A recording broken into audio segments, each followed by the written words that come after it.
2019 সালের 6 এপ্রিল 19 বছর বয়সী নুসরাত জাহান রাফি প্রতিদিনের মতনই তার মাদ্রাসায় বসে ক্লাস করছিল।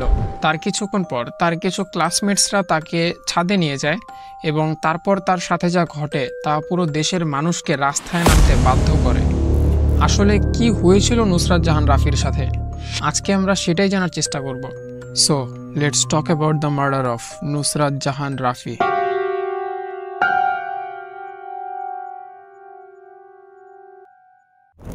নুসরাত ফেনী জেলার সোনাগাজীতে একটি মিডল ক্লাস ফ্যামিলিতে জন্মগ্রহণ করে এবং সে ছোটবেলা থেকেই পড়াশোনায় খুবই ভালো ছিল এবং তার এই ডেডিকেশনের জন্য তার আত্মীয় স্বজন থেকে শুরু করে তার টিচাররাও তাকে খুবই পছন্দ করতো এবং ভালোবাসত। ফেনীর সোনাগাজী ইসলামিয়া সিনিয়র ফজিল মাদ্রাসায় নুসরাত আলিম পড়াশোনা করছিল। নুসরাত যে জাস্ট একটা ব্রিলিয়েন্ট স্টুডেন্ট ছিল বিষয়টা এমন না, নুসরাত কাইন্ড অফ ফেমিনিস্ট ছিল এবং নুসরাতের স্বপ্ন ছিল যে বাংলাদেশের মহিলারা আছে তারা আরও ইন্ডিপেন্ডেন্ট হবে, তারা ইন্ডিপেন্ডেন্টলি নিজেদের ডিসিশন নিতে পারবে। কিন্তু সেই স্বপ্ন পূরণের পথে ঘটে যায় এক হরিফিক ইনসিডেন্ট যা পুরো দেশের মানুষকে অবাক করে দেয়।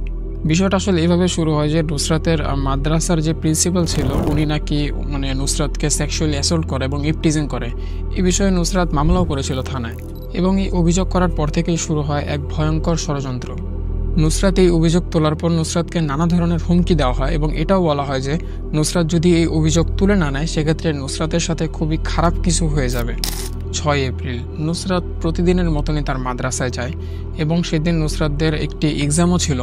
তো নুসরাত মাদ্রাসায় যাওয়ার পরে ক্লাসে বসে এবং কিছুক্ষণ পর তার কিছু ক্লাসমেটসরা তাকে ছাদে নিয়ে যায় এবং সেখানেই ঘটে এই ভয়ঙ্কর ঘটনা। নুসরাতকে ছাদে নিয়ে যাওয়ার পর তার গায়ে কেরোসিন ঢালা হয় এবং তার শরীরে আগুন জ্বালিয়ে দেওয়া হয় এবং তাকে জীবিত পোড়ানো হয়।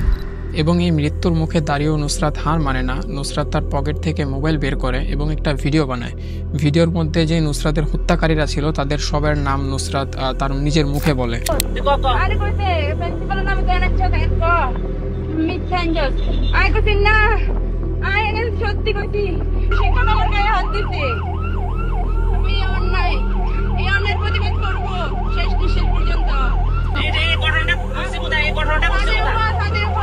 নুসরাতের দেওয়া তথ্য অনুযায়ী পুলিশ অভিযুক্তদের গ্রেপ্তার করে, কিন্তু নুসরাত 10 এপ্রিল চিকিৎসাধীন অবস্থায় তার শেষ নিঃশ্বাস ত্যাগ করে।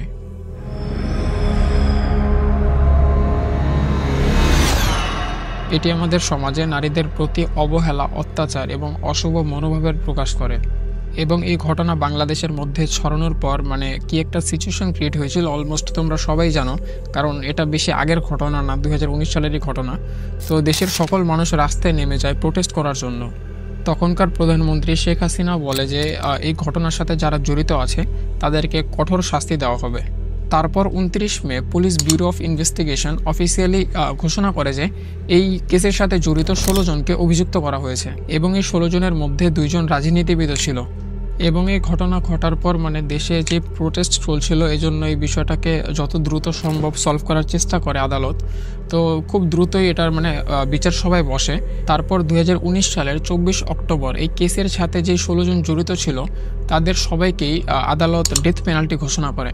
যদিও এই কেসের বিচার হয়েছে, কিন্তু 2022 সালের কিছু রিপোর্ট অনুযায়ী যে অভিযুক্তরা আছে তারা এখনও এক্সিকিউশনের অপেক্ষায় আছে, তাদের কাউকেই এখনও মৃত্যুদণ্ড দেওয়া হয়নি। অলরাইট গাইস, আজকের মতো এই পর্যন্তই। We will be back with some more mysterious stories on Mysterious Tales. See you soon.